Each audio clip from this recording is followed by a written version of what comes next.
Opa, agora sim, estamos iniciando o 8º episódio do podcast Mente, Coração e Negócios.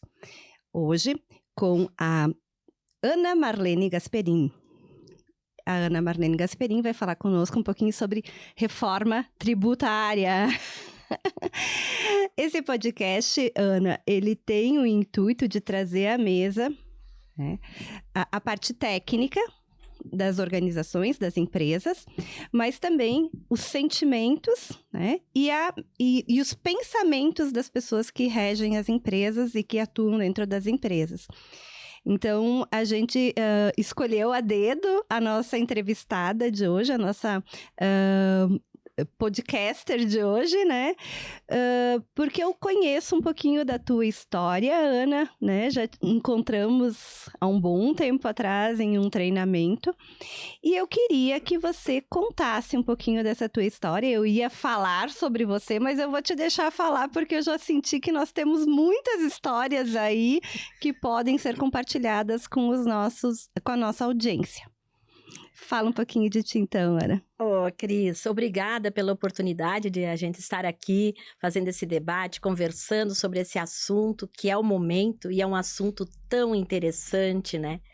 E como você falou, né, que eu tenho uma história, e todos que talvez me conheçam, né, eu tenho realmente uma história há muito tempo. O que é isso?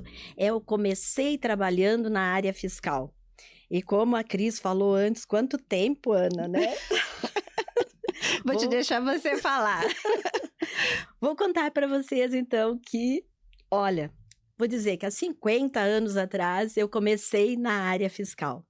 Tá, mas o que tem a ver há 50 anos atrás? Pois é, era muito difícil a gente trabalhar assim, porque não tínhamos essa tecnologia que nós temos hoje, né? Então, era tudo muito manual.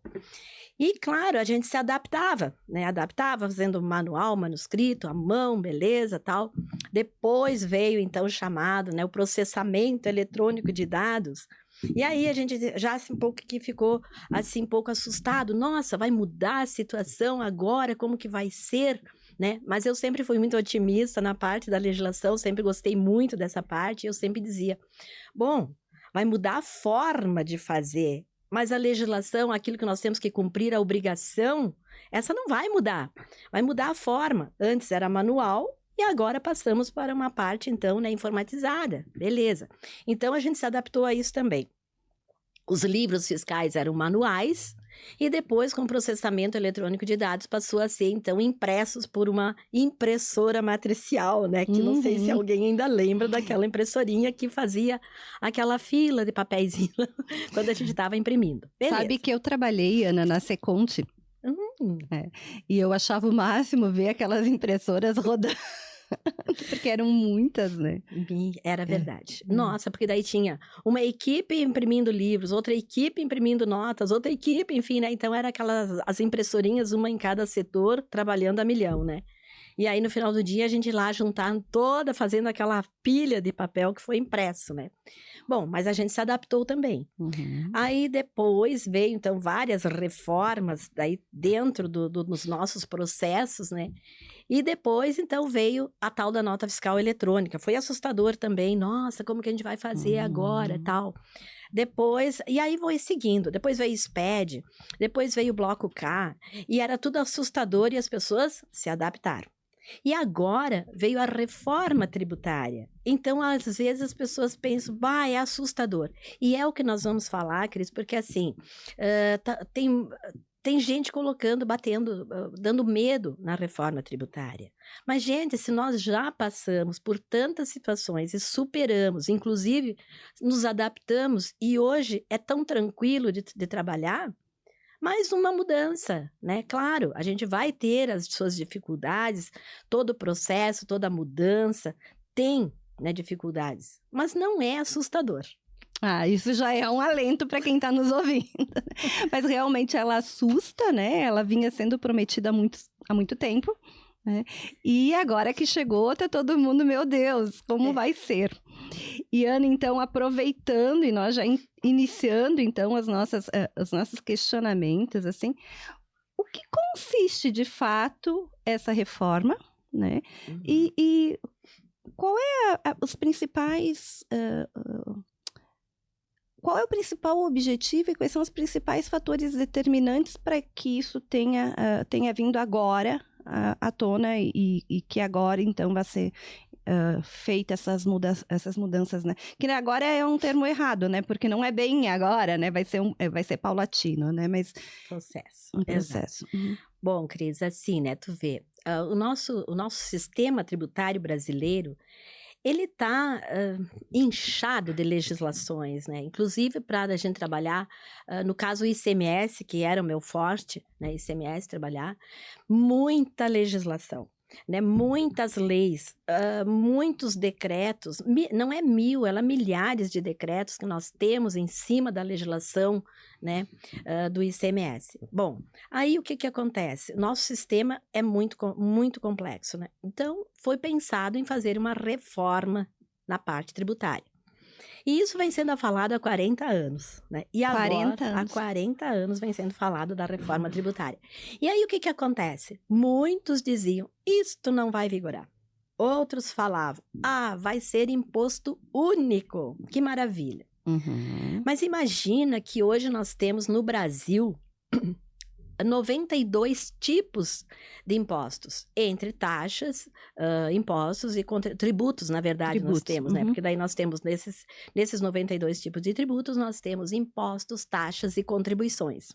Então, tu imagina desses 92 fazer um único imposto. Até entendo também que não seria possível mesmo, né? Tem uma reforma, daí seria fantástica. Bom, o que aconteceu?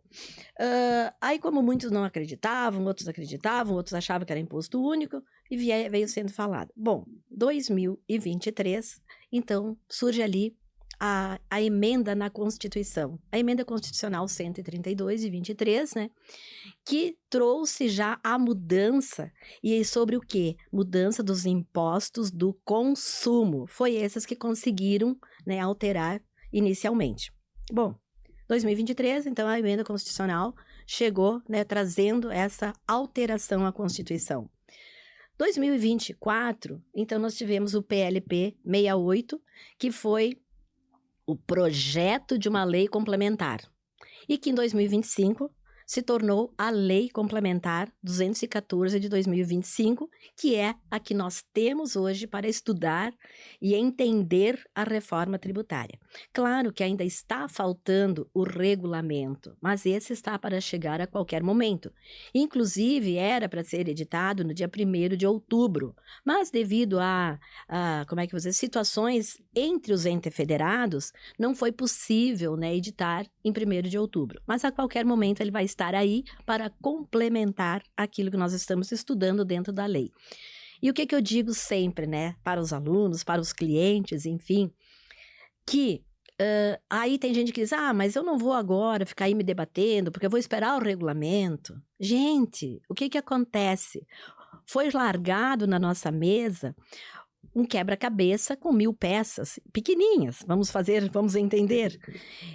E nós não vamos começar a montar o quebra-cabeça? Na verdade, com a lei complementar, nós estamos montando esse quebra-cabeça. E quando chegar o regulamento, é apenas encaixar as pecinhas que estão faltando. Então, nós não podemos esperar chegar o regulamento para começar a montar o nosso quebra-cabeça. Nós vamos chegar muito atrasados, né? Até porque, pelo que eu pude perceber, nós vamos ter que fazer alterações de software, além da adaptação, né, também dos escritórios de contabilidade ou mesmo da pessoa interna, e isso eu digo assim, a gente sempre é um pouco resistente à mudança e vão ser seres humanos que estão ali, né, então tem essa resistência e isso me preocupa porque eu tive até colegas que são da área de contabilidade, né, e que me disseram, não, Cris, não te preocupa, vai até 2033. Ou pessoas me dizendo, não, é que eu não sou dessa área, não vai me afetar. Então, eu daí fico preocupada, porque daqui a pouco vai estar já acontecendo, efetivamente, as pessoas ainda não vão ter aplicado as alterações que precisam ser feitas, né? Então, Deixa eu fazer um questionamento bem... eu tô aqui meio que um peixinho quase fora do aquário, porque eu tô com duas expertas aqui em mundo financeiro, tributário, coisa e tal. Eu sou muito mais de uma linha industrial, processo, assim por diante, mas as curiosidades vêm nessa linha também. Então, uma coisa que talvez pareça meio leiga, mas assim, Ana, você com toda essa experiência que você tem, normalmente quando é feito uma lei nova, algo que vai afetar a população como um todo, ela é feita, se forma um grupo para isso, claro, não é da cabeça de uma pessoa só, né? Se discute muito, se debate muito, chega a uma conclusão mais ou menos como essa que está se falando agora da reforma tributária.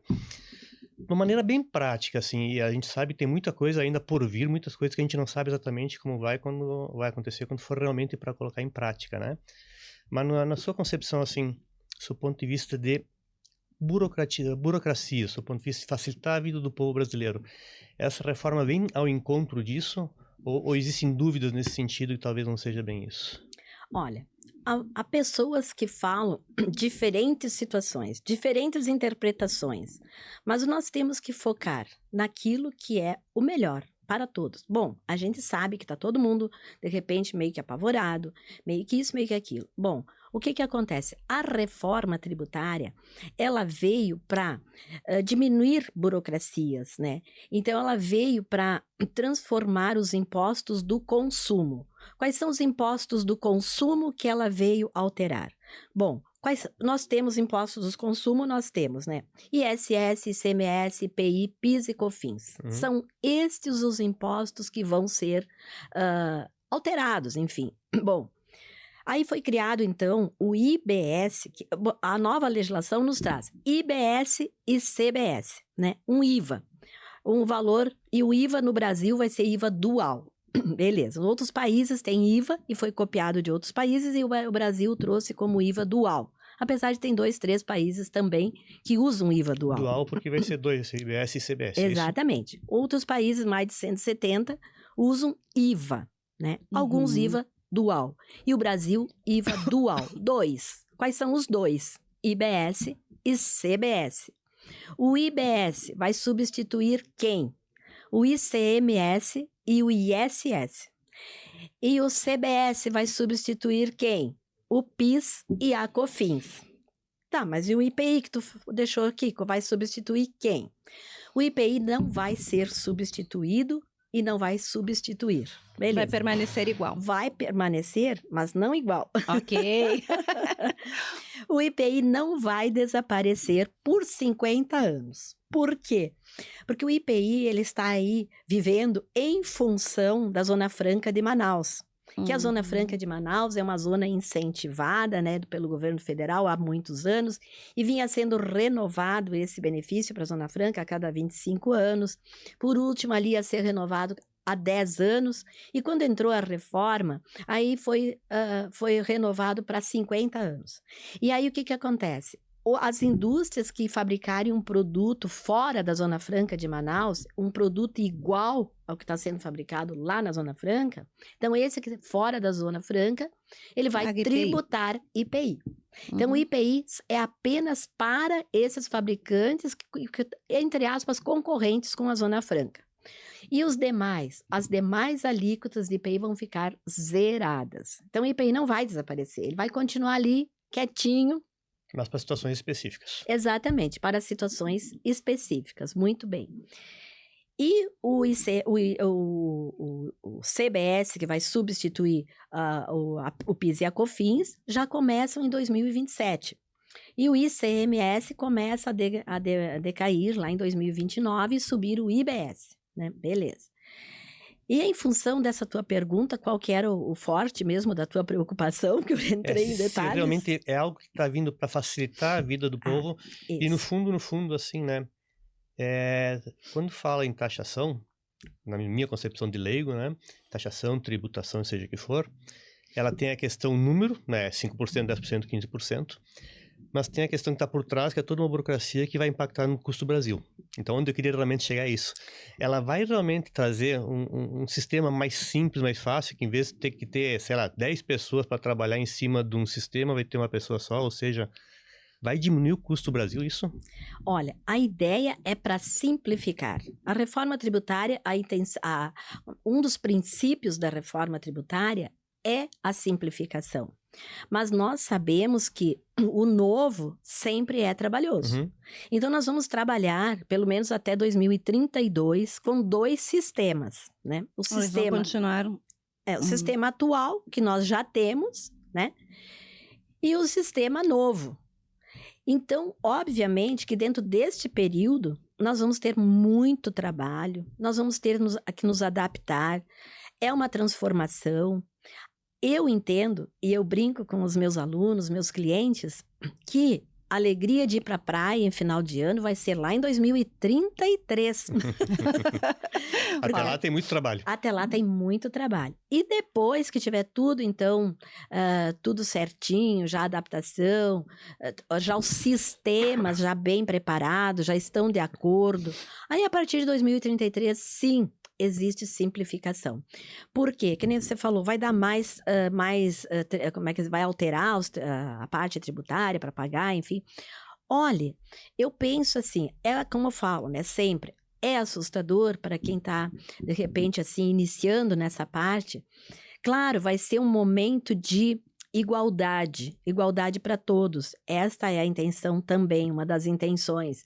Mas como igualdade para todos, por exemplo, nós vamos ter uma cadeia aí, né, onde começa lá no produtor rural, no início, né, na base, que depois passa pela indústria, passa pelo comércio, até chegar ao consumidor final. Hoje já é assim também, né, já vem nessa situação.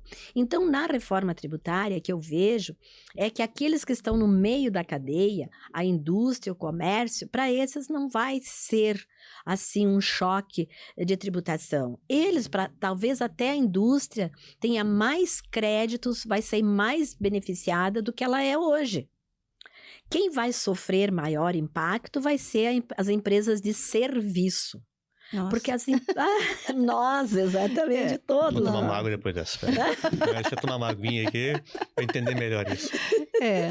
Porque, gente, olha só, na cadeia produtiva, vem lá, vamos começar lá do produtor, né, no caso, a matéria-prima. A matéria-prima, não vamos contar o que vem por trás dela, vamos partir dela.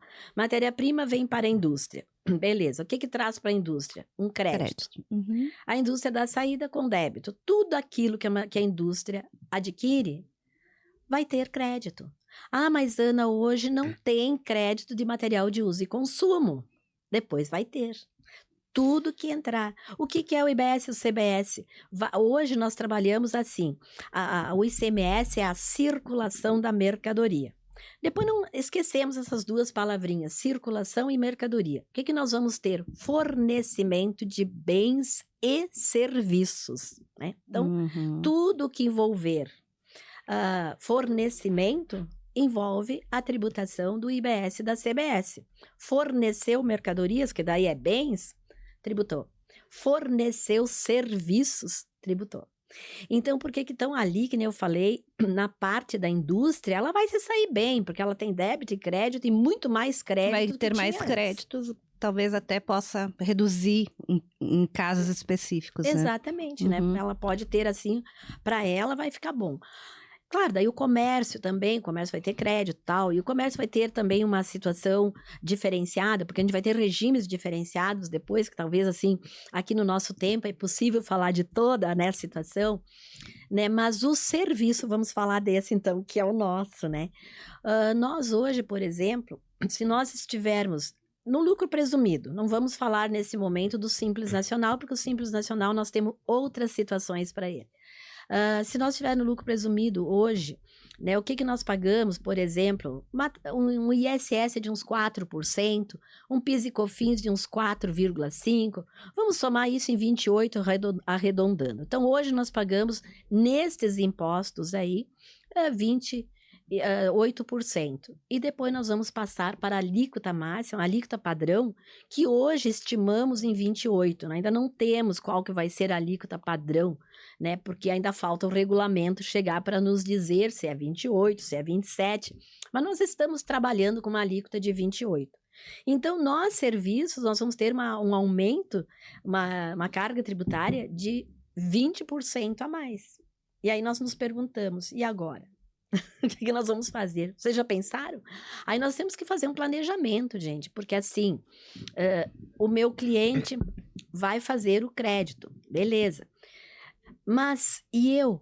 Será que eu tenho crédito? Porque se eu sou serviço, não vou ter. Não vai ter crédito. Não vou ter crédito. Vou comprar uma caneta. Tudo bem, essa caneta vai me dar direito de crédito. Vou comprar o cafezinho para o escritório. Tudo bem, esse cafezinho me dá direito de crédito. Mas, de repente, não há tanto daquilo que eu vou pagar na minha saída para dar crédito. E vou dar crédito para o meu destinatário. E aí, realmente, assim, é uma reestruturação, né? Há tempos atrás, até pela alíquota que a nossa empresa já estava pagando, a gente, quem sabe a gente vai para um presumido ou para um lucro real, né? Um presumido, principalmente, e traz algumas coisas que a gente consome hoje como consultor na física para a empresa, né? Por exemplo, hoje eu tenho carro locado pela pessoa física, não pela empresa. Então, provavelmente, ali na frente isso venha a ser benefício, né? Então, eu vou ter o carro locado através da empresa e não sei se pode creditar. Bom, aí vem o seguinte, né? Não sabemos, eu acho, né? Não sei se já tem alguma... Na verdade, o que diz a lei? Assim, ó, tu tem direito de crédito tudo aquilo que você comprar, adquirir para a finalidade exclusiva da empresa, né? Para tua... é o caso. Uhum. Agora, o que não te dá direito de crédito? Aquilo que é consumo pessoal. Perfeito. E aí, o que é pessoal? Aí vamos trabalhar o teu carro aí, então, né? Vamos fazer de conta que o aluguel e a compra, até acredito que seja praticamente parecidos, né? Assim que tu vai usar. Bom, eu comprei esse carro para uso exclusivo da empresa. Uhum. Mas o que é esse uso exclusivo da empresa? Aí você vai ter que analisar. Se for uma indústria, por exemplo, é para ir e vir mercadorias, né? Serviço, eu só uso ele para ir ao trabalho. As empresas, no caso, né? Exatamente. Isso. A tua empresa, por exemplo, de serviço, vamos colocar teu crédito aqui. Eu uso esse carro exclusivamente para o meu serviço. Então, ele me dá crédito. Agora, não, eu uso esse carro para ir para casa, para almoçar também. Eu uso ele no final de semana para passear com a família. Opa, isso é uso pessoal. Perfeito. Já não dá mais direito de crédito. E eu não posso usar meio crédito para um, meio crédito para outro, não, né? É uso pessoal. Aí, e o que ideal acontece? é que ele estivesse até em nome da empresa daí, Em né? nome da empresa, exatamente. E aí um outro exemplo, por exemplo, né? A Cris vai viajar no final de semana, nas férias, leva o cartão da empresa e compra lá. Ah, sim. Joias. Ninguém faz isso. Ninguém faz isso, né? Mas vamos dar um exemplo, né? Aí vai lá, compra joias, tudo que é de bonito e tal, e volta e põe as notinhas na empresa porque ela usou o cartão da empresa. Pode até colocar lá para outra situação que não seja tributária. Talvez para cobertar o caixa, saída do dinheiro, que também não é, na contabilidade também não é certo, né? Mas enfim, para a parte tributária, para a parte de impostos, não te dá direito de crédito. E é óbvio, né? Isso não precisava nem a reforma tributária dizer, que já porque antes errado, já era assim. Já estaria errado mesmo. Agora, a empresa, por exemplo, a indústria, aquilo que ela usar para finalidade da atividade da empresa, por exemplo, hoje não dá direito de crédito os EPIs que os funcionários usam, não dá direito de crédito a uma manutenção de máquina. Tudo isso vai dar direito de crédito depois, porque é para a atividade da empresa. Então, nesse aspecto, melhora. Melhora. Para a indústria, melhora. E para o serviço, nós vamos sofrer aquele pouquinho. Você falou nesse ponto aí, deu para entender realmente que é uma coisa interessante, porque hoje tem aquilo que é acumulativo e aquilo que não é acumulativo, né? Ou seja, tem o que dá direito e o que não dá direito. Se der um balanço, assim, prós e contras, né? Você falou uma coisa que é bem prós, bem bom, né? Mas é um balanço prós e contras. Quais são, assim, no seu ponto de vista, os principais prós, as principais coisas boas que estão por vir e as principais coisas que vão, talvez, prejudicar um pouco o sistema, prejudicar as indústrias, consumidor, seja o que for? Bom, então, assim, tem os principais pilares da reforma tributária. as partes boas, né? Que a gente sempre começa pelas partes Isso aí. boas. Ruim não tem, gente. Vamos acreditar que é só a parte boa, né? Só se Vai adaptar. ver, só depois aparecem umas coisinhas, mas tudo certo. Exato. Então, vamos começar. Os principais pilares da reforma tributária é base ampla, não cumulatividade, depois eu dou uma explicadinha em cada um, imposto no destino e crédito financeiro. Esses são os principais pilares. Base ampla. Tudo vai ser base de cálculo para o IBS e CBS. Que nem nós falamos agora, serviço que antes nós não tributávamos. O que acontece? O IBS, ele está substituindo também o ICMS. E os serviços antes, eles não tinham ICMS. Mas agora vão passar a ter um tributo que substitui o ICMS. Então, isso como é que eu vou dizer assim? É um dos pilares da reforma que nos deixa, assim, pensativos, porque, que nem eu falei, para a indústria, para o comércio, eles já estavam acostumados com o ICMS, então não tem problema nenhum com um imposto que vai substituir o ICMS. Agora, para os serviços, aí é impactante ali, porque é um impacto muito grande, porque nós não tínhamos ICMS no serviço e agora vamos ter através da base ampla, que é um dos pilares da reforma. O segundo, que é a não cumulatividade. Então, aí nos ameniza o sofrimento, porque eu vou tributar tudo, mas também vou fazer crédito de tudo, né? Tudo aquilo que a gente falou, com exceção do que for uso pessoal, né, e tal. Vou ter direito a crédito de tudo também. E aí, então, o impacto, novamente, é para os serviços, que crédito de que eu vou ter, né? Então, aí vem a situação de novo. Então, o mais impactado continua sendo os serviços, né? E a terceira situação que eu falei, que é o tributo para o destino. Isso vai sofrer os entes federados, né? O caso, os estados, municípios, enfim, porque hoje, quando nós pagamos o ICMS, nós pagamos o ICMS para o nosso estado, e o nosso estado devolve parte para o nosso município. E depois não, a reforma tributária vai ser o imposto para o destino. Então, ao contrário. Ao contrário. Então, se eu vender para São Paulo, para o município X, eu vou ter que entender qual que é a alíquota daquele estado, qual que é a alíquota daquele município, para me formar a alíquota do IBS para mandar essa mercadoria para lá. Então, a alíquota no destino, né, vai ser para o destino. Mas por que será que a reforma tributária pensou na tributação para o destino? Para evitar a guerra fiscal, que hoje tem muito. Hoje tem estados que dão benefício fiscal inconstitucional próprio daquele estado, faz concorrência com os outros que não dão aqueles benefícios que não são constitucionais.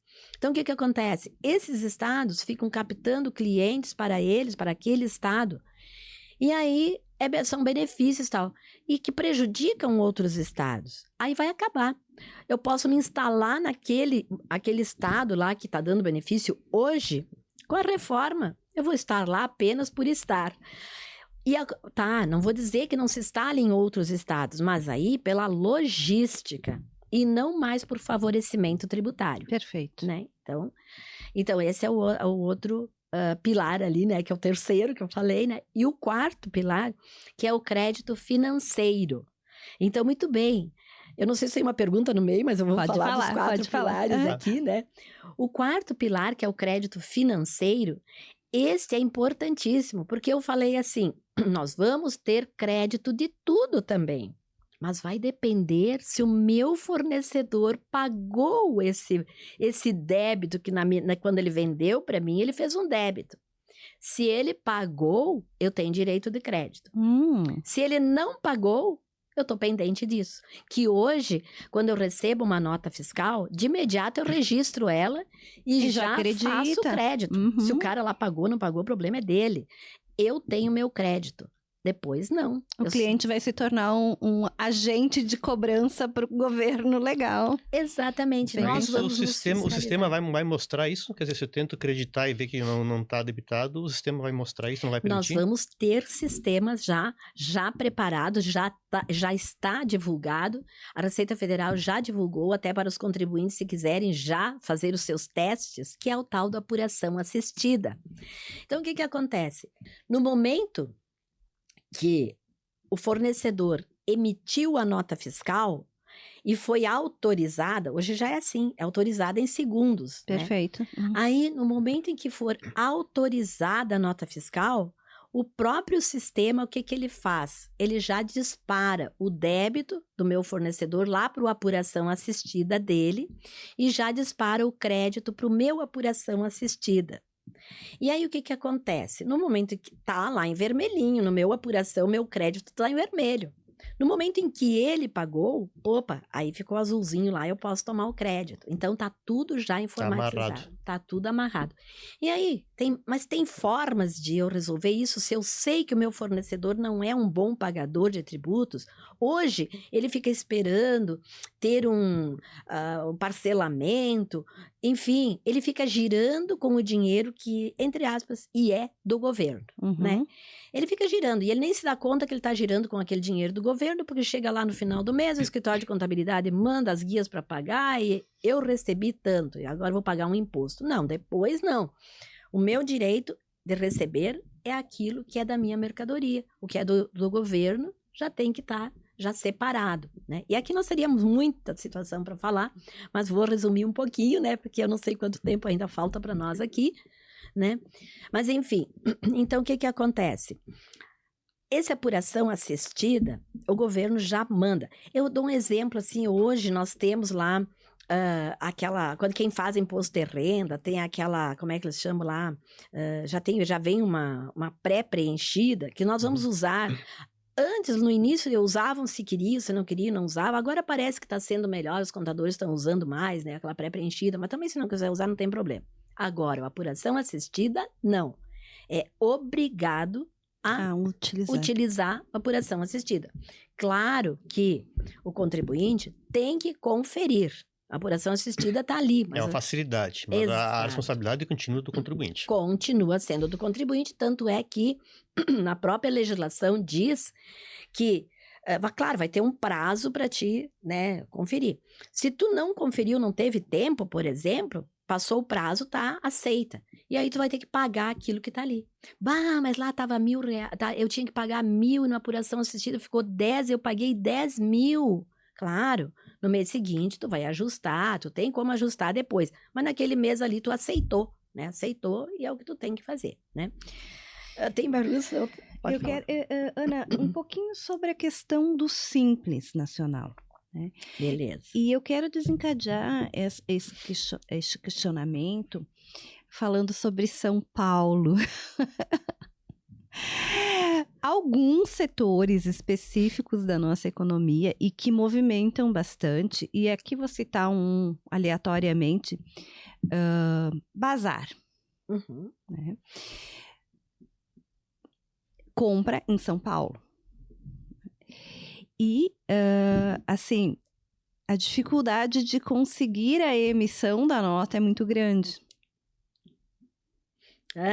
Né? A ponto de eu ter feito uma ligação há uns 20 dias atrás, e a pessoa disse, bom, se a empresa quer nota, a gente não fornece mais, tá tudo certo. Né? Então, imagina isso, né? A gente ouvir isso chega a impactar, porque foi assim, aberto. E mais, a pessoa me disse, a proprietária está junto contigo? Eu disse, sim, está junto comigo. Então, eu recomendo ela trocar de consultoria, porque tu vai quebrar ela dessa forma. Eu disse, opa!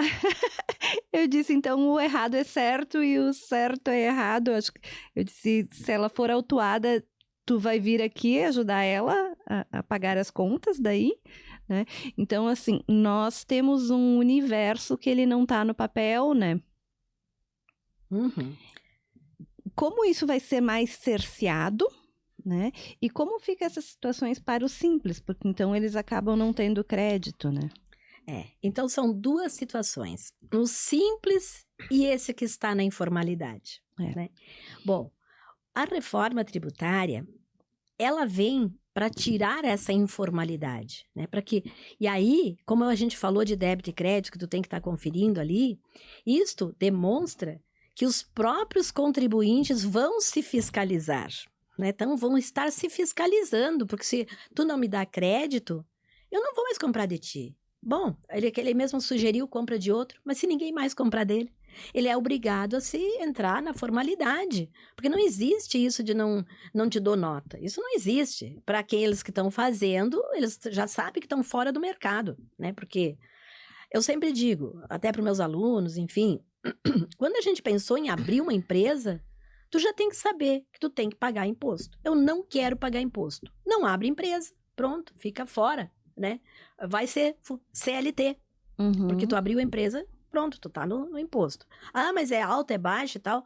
Essa é uma situação. É a regra do jogo. É a regra do jogo. E CLT pensa que não paga, mas paga também. Né? Só pensa, né? Exato, né?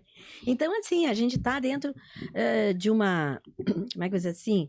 Dentro do país que nós temos que pagar imposto. Não tem como fugir. E é todos os países, né? Isso é uma cultura que, né? Para quem é empresário, é pagar imposto. Beleza. Agora vamos falar do Simples, então, né? O Simples Nacional, a princípio, dentro da reforma tributária, ele tem 3 modalidades para ele escolher. Então, quem faz a contabilidade dele tem que fazer um planejamento tributário para ele. Ah, mas Ana, eu tenho 500 clientes do Simples, como que eu vou fazer? Tu vai fazer 500 planejamentos tributários, porque cada um é uma realidade. Bom, por que nós temos que fazer esse planejamento para o Simples? Porque, a princípio, ele pode ficar no Simples. Beleza, não vai ser impactado em nada. A única coisa que vai acontecer para ele é transformar a palavrinha PIS e COFINS em CBS. Transformar a palavrinha ICMS e ISS em IBS, ponto. Mas vai aumentar o tributo para ele? Não! Lá ele vai pagar o mesmo valor, só que vai ser distribuído para, em vez de ser distribuído por PIS e COFINS, vai ser distribuído por IBS. E então, lá dentro do DAS dele, vai ser distribuído e não vai aumentar o imposto dele em função da reforma tributária. Esse é o primeiro ponto. Então, simples, opa, então estou tranquilo, não estou sendo impactado. Agora vem o impacto dele, para quem é que ele está vendendo, para quem é o cliente dele. E isso vai caber ali no planejamento tributário. Quem são meus clientes? Ah, tudo empresa grande hoje, né? São as empresas do lucro real, tal.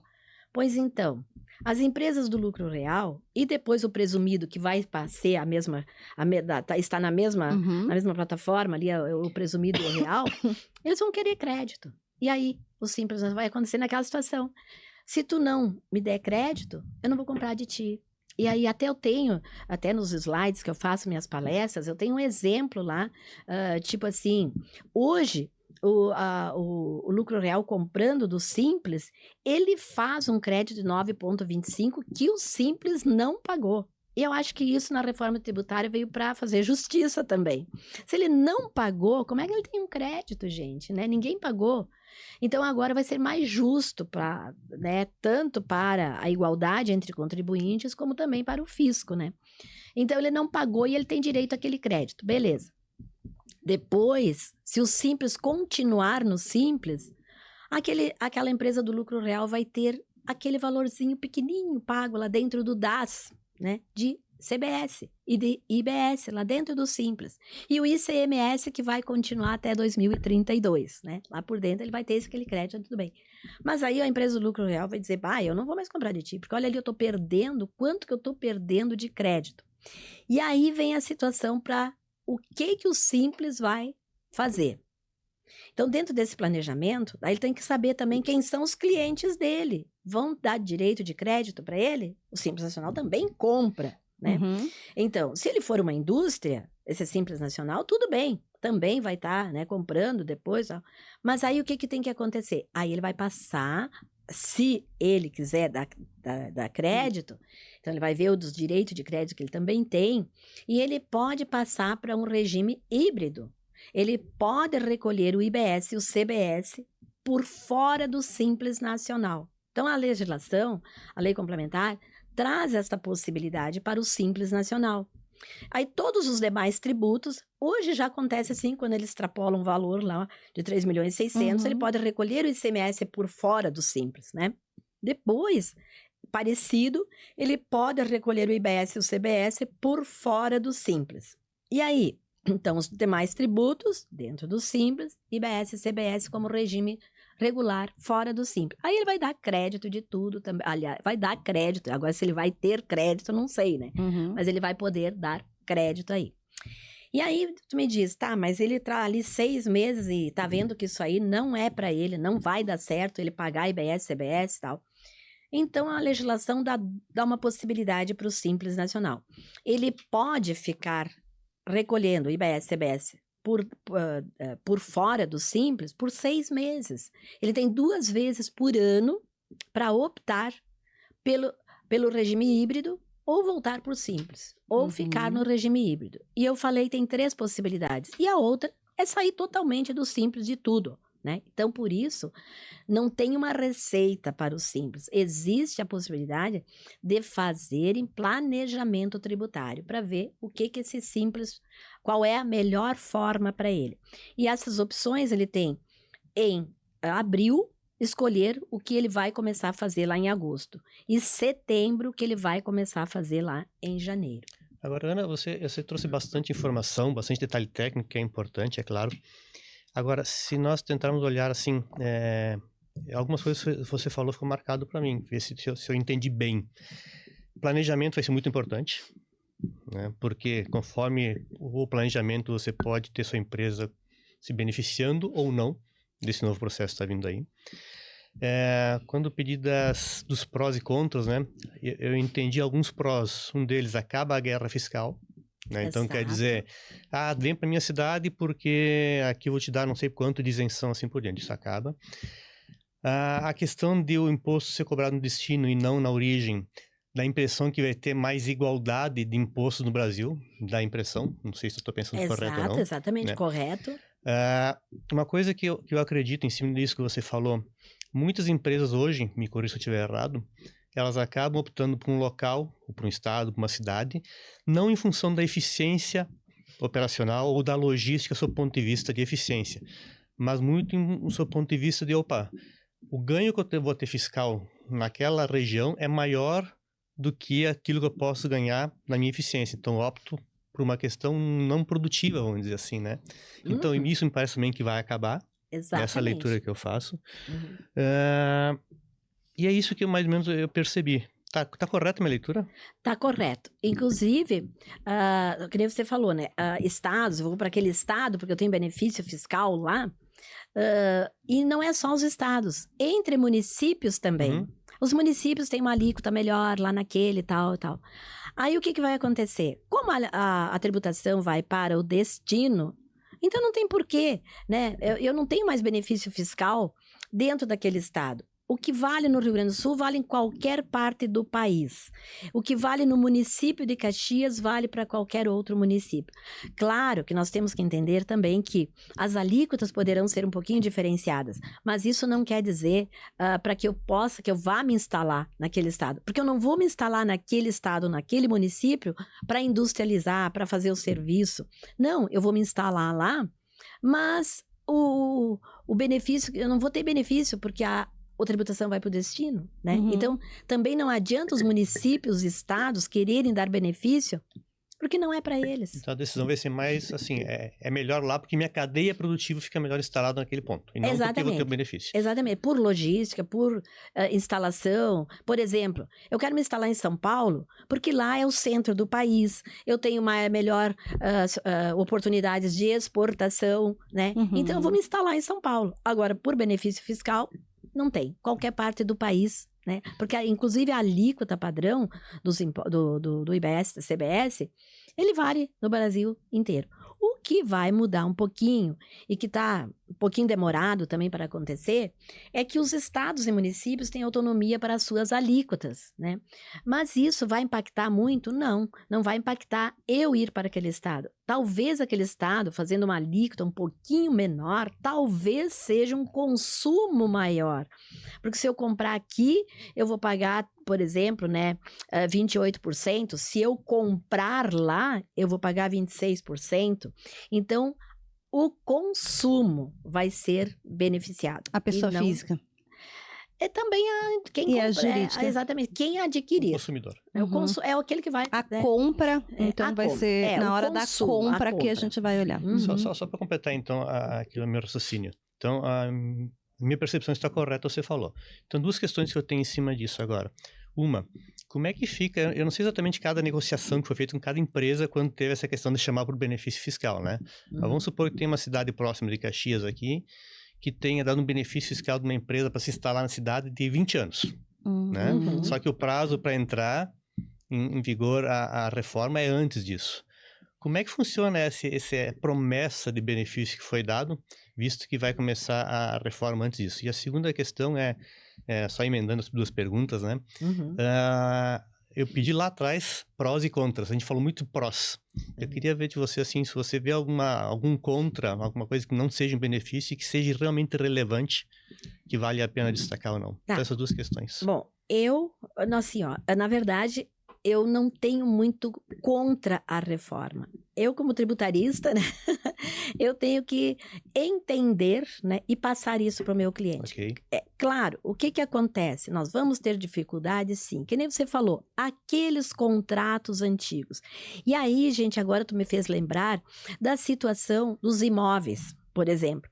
Os imóveis nunca foi falado para eles sobre ICMS. E agora eles vão passar a ter um imposto que vai substituir as locações. Locação, por exemplo, é o exemplo mais fantástico que nós temos. Por quê? A locação, antes, não tinha ICMS porque não era mercadoria. Não tinha ISS porque não era serviço. Então, ele não tinha essa tributação desses dois impostos. E agora ele vai ter dos dois impostos. Então, o que acontece? Ele vai ter, aí nós vamos ter nesses setores que vão sofrer muitas situações, o impacto, nós vamos ter também alíquotas reduzidas, né? Nós vamos ter, né, que são os regimes diferenciados, regimes especiais, vão ter alíquotas reduzidas, beleza.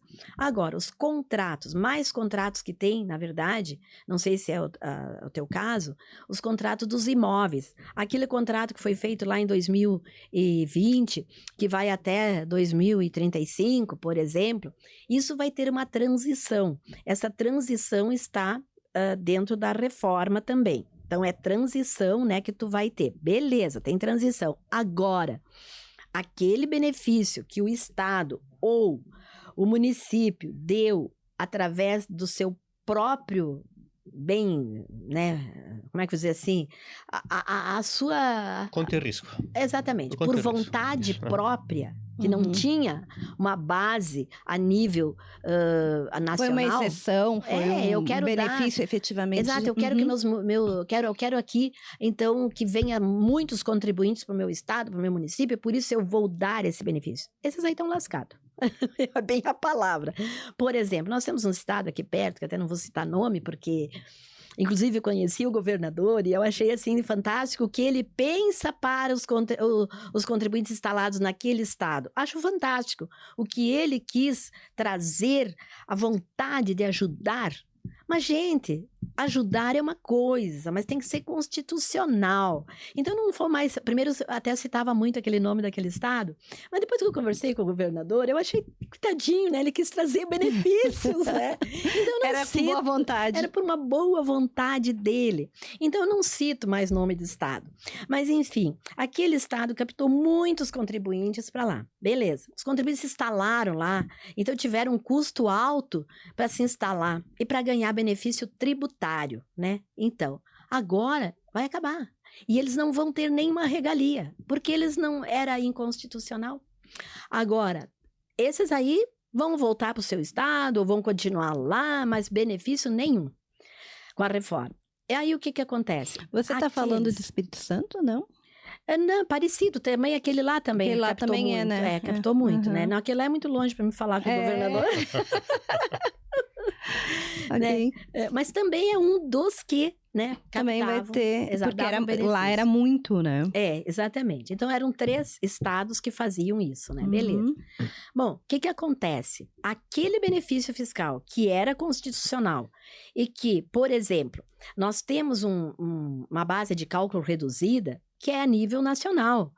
Lá do artigo, do convênio 51 de 92, que favorece as máquinas e como é que eu vou dizer, as máquinas industriais, os setores... Para aumentar os parques fabris. Enfim, tem uma base de cálculo reduzida, né? E isso favorecia, né, o contribuinte. Agora, nós não vamos mais ter base de cálculo reduzida.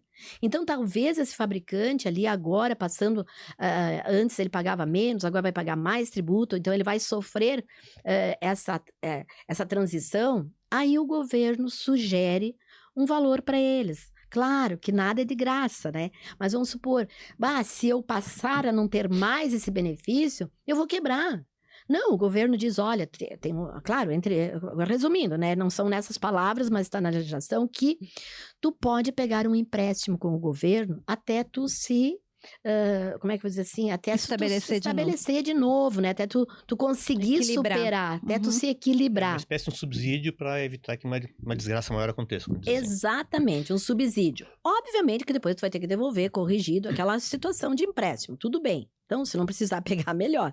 Mas, enfim, se tu precisar, o governo vai te ajudar, favorecer nessa situação. Agora, aquele que tinha um baita benefício e era inconstitucional, o Estado deu por conta própria, esse, infelizmente, ou quebra ou faz alguma coisa por conta própria. O que é cashback? Cashback, olha que palavra. Nome bonito, né? Bonita, gostei. Saiu do Ipiranga, cashback. Bem, e gostei dessa tua palavrinha, cashback, porque o que acontece hoje com a reforma tributária? Tem essas palavrinhas que são um pouquinho diferentes do nosso dia a dia e que vêm muitas pessoas nas redes sociais assustando, né? Tu sabe o que é o cashback? Tu sabe o que é o split payment? Eu não sei, então vou quebrar. Aproveita e fala dos dois para nós, que eu também não sei o que é esse outro também. Bom, agora vamos lá. Então, vou começar falando aquilo que não era a tua pergunta, porque esclarecer pro colega. Tá bem. Até apesar de que nós já tínhamos antes começado a falar, né, de alguma coisa de pagamento, enfim e tal, né? Mas não falei do split payment, né?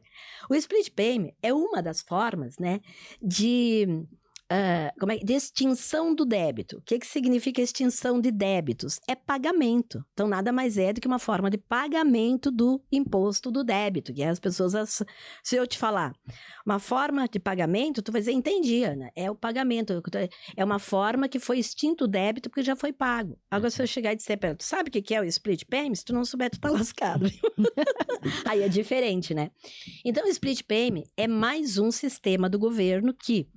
Se eu pagar, tu é meu fornecedor, tu me fez uma nota fiscal lá de 10 mil reais, vamos fazer uma conta assim, fácil de entender, não vamos para calculadora, mas vamos para facilidade para entendimento.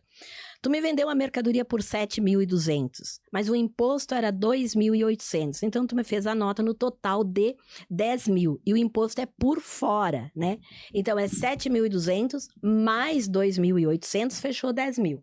Então, essa é a nota que eu recebi. E agora, se eu te pagar 10 mil reais, é você que vai pagar os 2.800. Tu tem teu prazo. Como hoje, a apuração no mês seguinte, tu vai pagar até os 2.800. Mas eu tô ansiosa por esse crédito. E eu vou só ter no mês seguinte, porque é lá que tu pagou. Então, o governo me dá a possibilidade, tá? 2 possibilidades que eu vou falar agora, então. Primeiro, uma dessas é eu esperar tu pagar lá e tal. Outra... Eu vou pagar para você através de Pix, boleto bancário que envolve o banco, tudo aquilo que envolver banco. Então, eu vou pagar um cartão de débito, cartão de crédito. No momento que eu passei o cartão, que eu fiz esse pagamento ali online, no caso, né? O que vai acontecer? Já vai disparar o sisteminha do split payment. Vai disparar 7.200 para ti.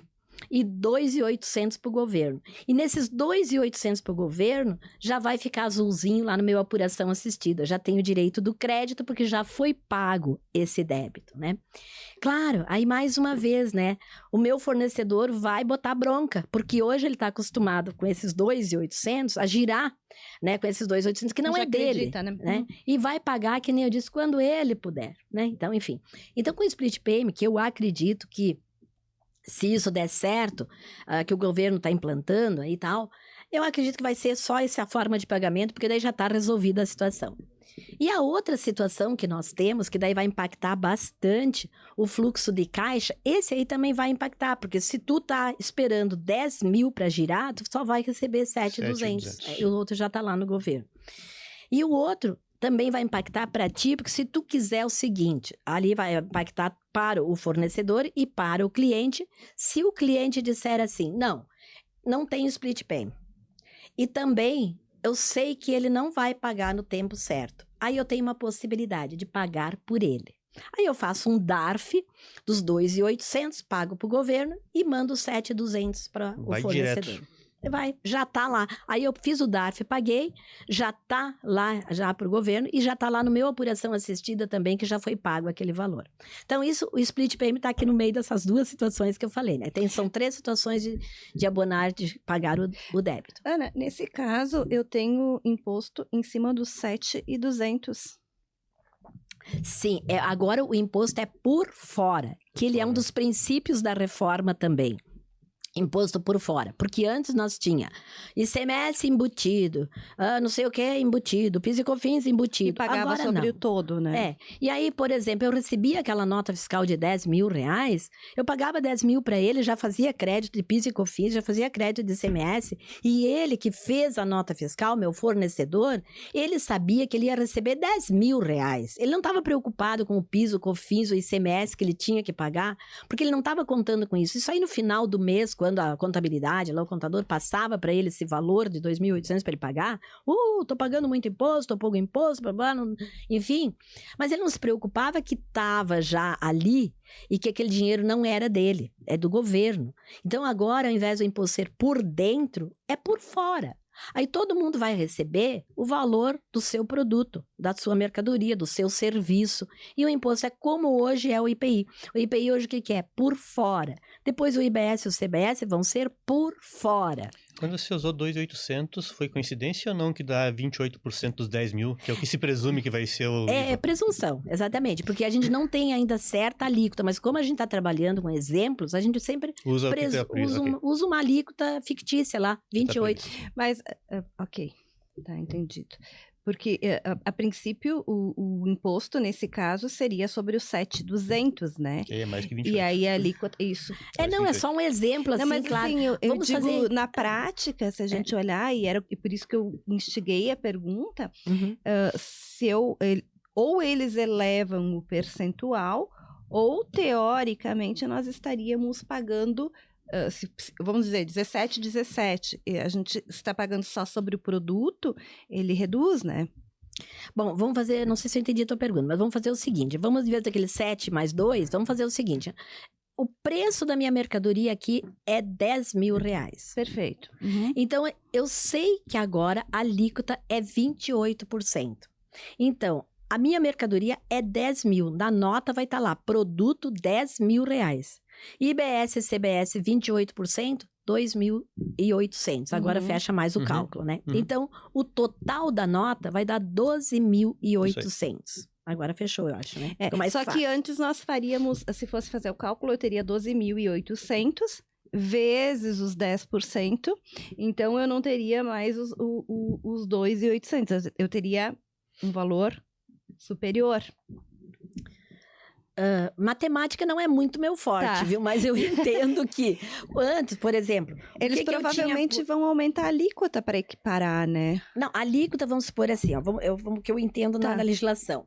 Por exemplo, antes, vamos pegar uma empresa do lucro real. Né? Do lucro presumido tem um pouquinho menos, o simples tem menos ainda, e vamos fazer o seguinte. O lucro real, quando eu vou fazer o preço da minha mercadoria, o que eu faço? O que eu coloco por dentro, para mim depois dizer esse é o valor? Né? O que eu coloco? Eu coloco por dentro 17%. Isso. Eu coloco por dentro 9,25%, que é PIS e COFINS. Esses impostos do consumo. Aí eu fico somando. Quanto que dá 17 mais 9,25? Já não deu 27,5? Então, se agora nós tivermos uma alíquota padrão de 28, não foi muito aumento. Pode ser que a alíquota seja 27%, só que agora, ao invés de estar por dentro, vai ser visível. Este é um dos princípios também da reforma tributária, que seja visível o imposto por fora. Eu não sei se vocês já viajaram para o exterior, eu ainda não, né? Mas já me contam, né? Que, por exemplo, nos Estados Uruguai. Unidos... Uruguai também... Uruguai é assim. Também. Então, tu chega lá, tu olha naquela mercadoria lá, a mercadoria tá R$10.000. Beleza, levo pro caixa, quando eu chego no caixa é 12.800, no nosso exemplo, né? Então, é mais ou menos assim, é o IVA por fora, né? Imposto. Agora, você falou isso e estamos devendo ainda a resposta da Cristina, que é a questão do cashback, né? Que um pouquinho a gente consegue chegar lá. Mas você falou uma coisa aqui que é uma pergunta que eu estava estava tentando achar um gancho. E eu acho que ele chegou. Eu sempre tive comigo uma informação que eu acho que estava errada. Que nos Estados Unidos é IVA. E aí, começando com a reforma tributária, de vez em quando a gente lê alguma coisa, é algo que eles chamam que é imposto na venda, alguma coisa parecida com isso, que é diferente do IVA, né? Não é exatamente a mesma coisa. Isso que eu queria entender. A legislação dos Estados Unidos, que a gente compra lá, vai ter na notinha lá o percentual do imposto, que é o total. Ele é um IVA, ele é parecido com IVA ou não tem nada a ver com IVA nos Estados Unidos? Olha, que nem eu te falei, o que falam, que eu nunca fui pra lá ainda, né? Eu acho que também não sei se vou. Bom, IVA é o imposto por fora.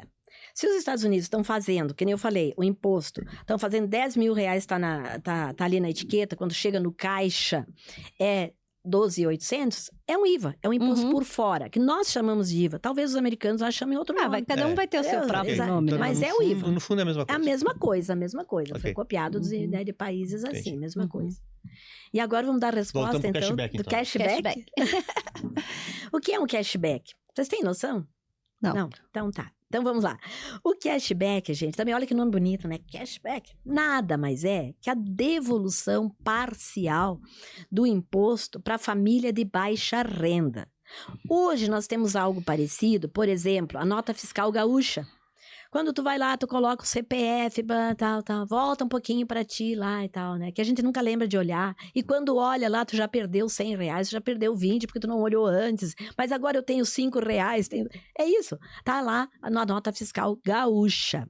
Então é parecido. O que vai acontecer? Primeiro, a primeira coisa é que nós vamos ter no Brasil, nós somos obrigados a ter 3 cadastros únicos. Mas é 3, Ana, como é que é único?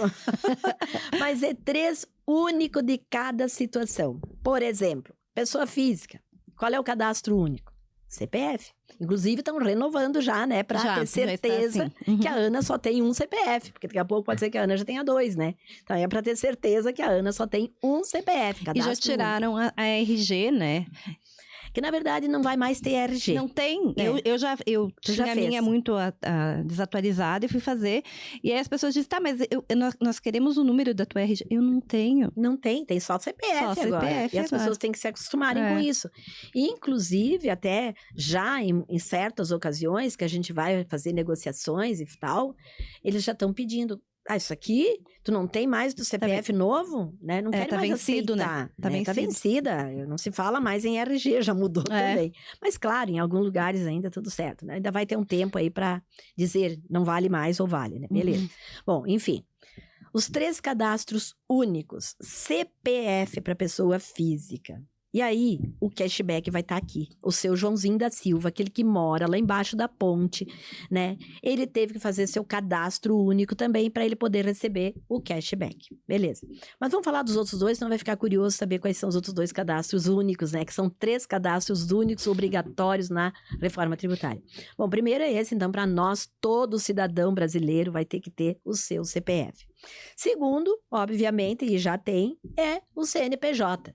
Mas por que o CNPJ? Também deve, de repente, a Ana tem 2, 3, 4, 5 CNPJ, não está nem funcionando, mas tudo bem. É um cadastro único que vai ser também, já está sendo, né? Como é que eu vou dizer assim? Talvez fiscalizado, não sei, mas é único. CNPJ para cada empresa. É um óbvio, mas que a gente sabe que o óbvio no Brasil às vezes é um pouquinho diferente, né? Mas enfim, então vai ter esse cadastro único de CNPJ também. Vão ser então mais rigorosos com essa questão. Inclusive os novos CNPJs já vão ter, vai ser alfanuméricos, né? Também porque já, talvez por uma situação mais nova, né? E o outro cadastro único é o CIB, que é dos imóveis. Aí não tem aquela da Cris alugou 10 imóveis, está lá quietinha, ela vai dizer, olha, me paga por fora, porque eu não quero que apareça, né, esse valor. E aí a Ana alugou, e aí vai bater. Poxa vida, a Ana não... Onde é que a Ana mora?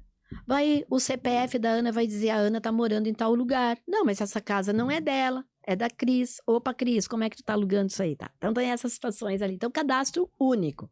CPF, CNPJ e CIB. Bom, para aqui, aquela pessoa de baixa renda, aquele chefe de família, que a família todos eles recebam até meio salário mínimo. Então, a soma de todos. A soma de todos. Não sei o que o coitado vai comprar, né? Mas em todo caso, se ele conseguir comprar alguma coisa, né? Aí vem a fiscalização entre nós, entre as pessoas físicas, entre os contribuintes, entre todos, porque daí, aquele seu Joãozinho, nada contra o nome João, que eu adoro o João, né? Mas o seu Joãozinho que mora lá embaixo da ponte, ele vai no mercado fazer a comprinha dele. E aí, para ele, nota hoje não faz diferença, ele vai dizer, eu quero nota. Porque se ele tiver nota, ele vai ter cashback para receber. Se ele não pediu nota, ele não tem. Então, veja a fiscalização. Genial, né? É ótimo, Genial, né? porque pega pela ponta. Exatamente. Aí, qual vai ser o valor, o percentual do cashback dele? Bom, a princípio, ele vai ter pouca coisa para ter cashback, porque a cesta básica é 0% a alíquota, então ele não vai ter valor a receber a esses produtos da cesta básica. Mas vamos supor que ele comprou lá um produto e também os produtos que são alimentícios, produtos que é da alimentação humana, vai ter uma redução de alíquota também de 60%, em 60%. Mas vamos supor lá para fazer uma conta redonda, que ele comprou uma mercadoria de R$1.000, né?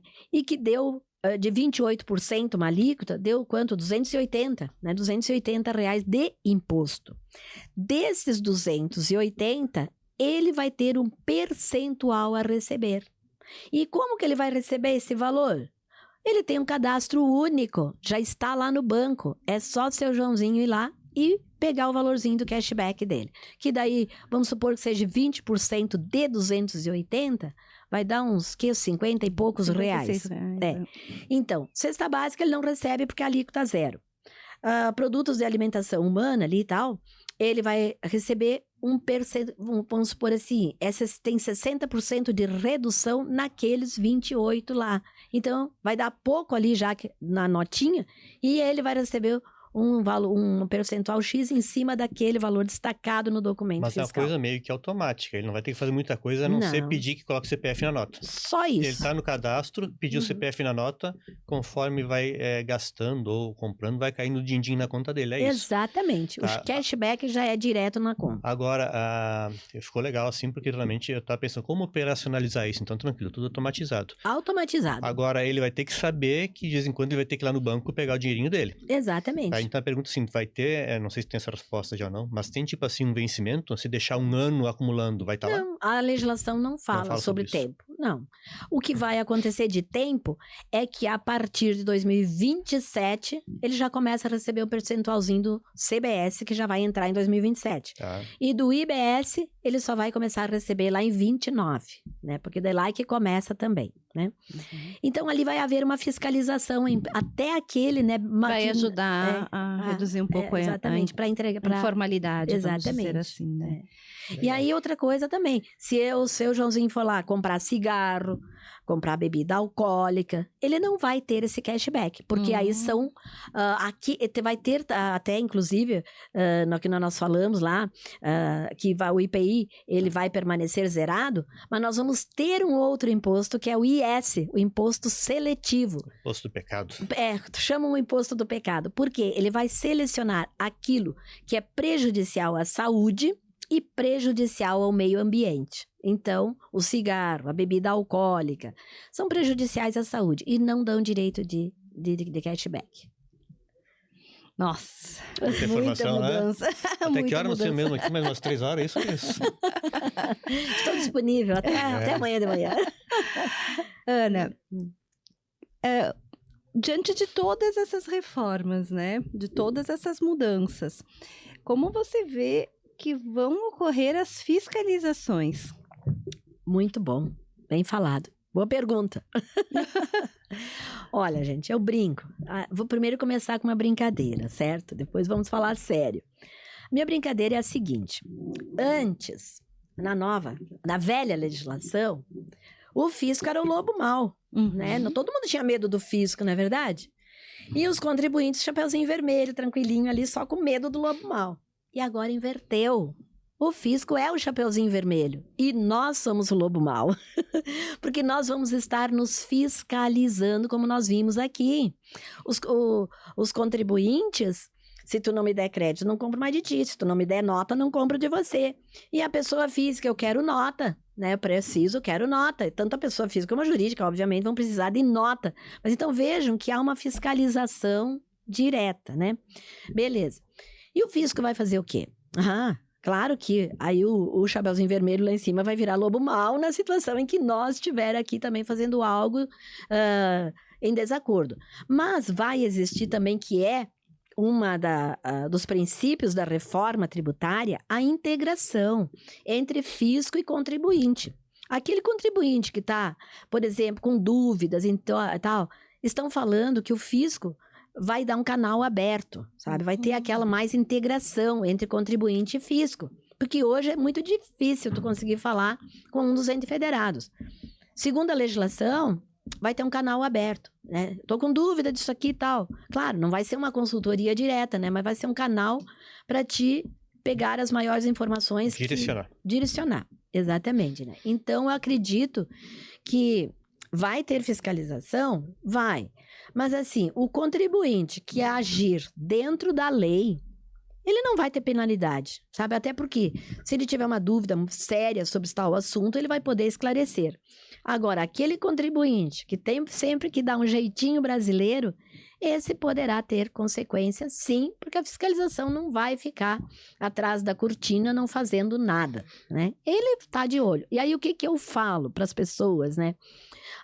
Que nem aquela história ali que eu brinquei. Eu aluguei, não quero pagar imposto, então me paga em dinheiro, tal. Opa, eu digo, o que acontece? Os cadastros únicos das três situações, tá lá, registrado. O fisco não vai pegar e que nem antigamente, pegar um livro lá e ficar olhando o que aconteceu, o que não aconteceu. Não, vai acender uma luzinha lá. Por exemplo, eu fiz algo errado, a empresa X fez algo errado, acendeu a luzinha lá no CNPJ dela. Um exemplo, claro, né? Já dá os monitoramentos dos índices, né? Imagina, não vai, a inteligência artificial hoje faz tudo por todos, né? Então, o fisco está muito adiantado nessa parte informatizada. Então, nós não temos dúvidas que se eu pisei errado, ele já está sabendo.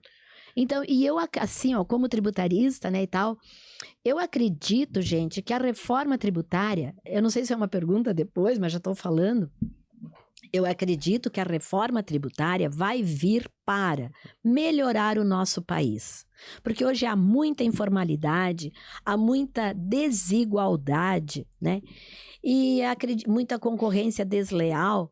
Eu acredito que isso vai melhorar. Claro que os impactos vão ter no início, como a gente já falou, né, a serviço e tal, mas nós vamos nos ajustar.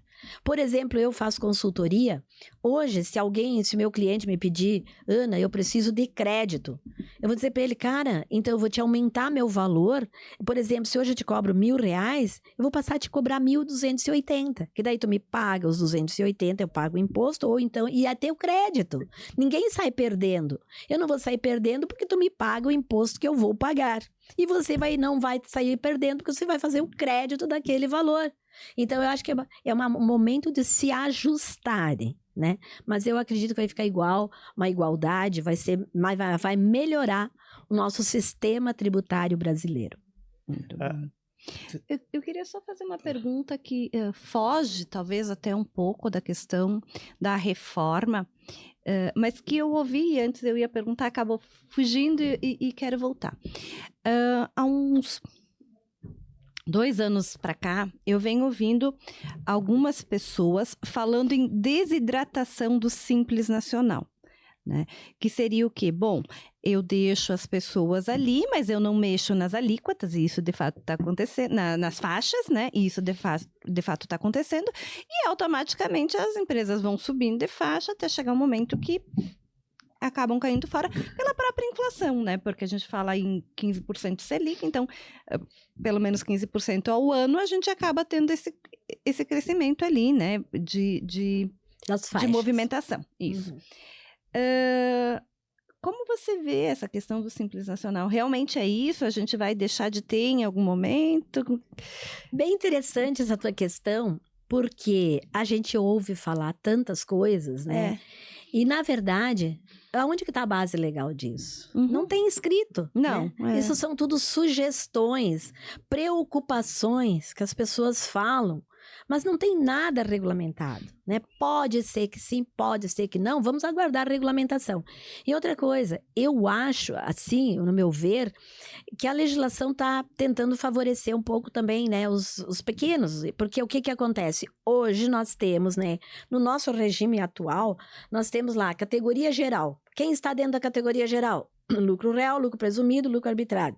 E do outro lado, Simples Nacional. Quem está dentro do Simples Nacional? O próprio Simples e o MEI. Beleza. E agora, com a reforma tributária, foi criado mais um abaixo do MEI, que é o nano empreendedor. Que ele pode ganhar nano empreendedor. Ele ganha até a metade do valor do MEI. Hoje o MEI ganha 81 mil ano, o nano empreendedor que ganhar até 40.500. Isso existe já está regulamentado? Está regulamentado, só nós não temos ainda o regulamento para dizer onde é que nós vamos encaixar, aonde nós vamos registrar esse cara, mas está na Lei Complementar 214 já o nano empreendedor. Foi criado o nano empreendedor, que é para todos saírem da informalidade. Então, quem que vai sair da informalidade com 40.500 e tal? Bom, tem aquelas senhorinhas lá que fazem os anuline, vendem lá no mercado. Tem aquela senhorinha que faz tricô a semana inteira, vai vender todos os sábados, vai lá na feira vender.